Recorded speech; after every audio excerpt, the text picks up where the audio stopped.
तर जय शिवराय भावांनो, आम्ही निघालो मुंबईच्या दिशेने, कारण की आम्हाला आलता जारंगे पाटलांचा आदेश मुंबई जाम करायची.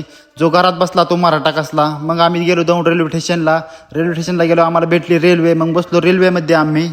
मग रेल्वेमध्ये लोणी काळभोरचे मराठा बांधव भेटले, कुंजीर पाहुणे, इंदलकर पाहुणे. मग काय सर्वांनी छत्रपती शिवाजी महाराजांच्या घोषणा दिल्या, जारंगे पाटलांच्या नावाने घोषणा दिल्या. मग काय एकदम वातावरण कसं एक नंबर झालं, भगवमय वातावरण सगळं.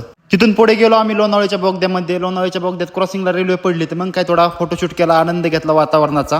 सर्व मराठा बांधवांनी घरून डबे बांधून आणले होते. मग सर्वांनी आम्ही मिळून जेवण केलं, कुंजीर पाहुणे, इंदलकर पाहुणे. मग जेवण केल्यावर झोपलो आम्ही, मनोज झोपला. मग मी बी तिथून पुढे झोपलो थोड्या वेळ. आम्ही 2 तास झोप घेतली. तर पोहोचलो आम्ही छत्रपती शिवाजी महाराज रेल्वे स्टेशनला उतरल्या बघितलं तर तुफान मराठा बांधवांची गर्दी. मग तिथून आलो आम्ही बाहेर आल्यावर बघितलं तर सर्व मुंबई भगवीमय झाली होती. बघन तिकडे मराठा बांधव.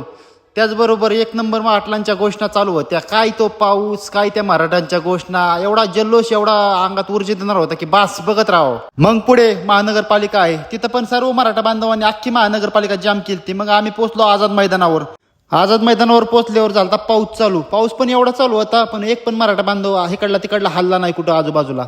मग काय पाटलांचं दर्शन घेतलं. मग थोडा फोटोशूट केला, पाटलांच्या नावाने जयघोष केला. सर्व मराठा बांधव एवढं उत्साही होते की बास बघन तिकडं पाटलांच्या नावाचा जयघोषच चालला होता. मग पाटलांचं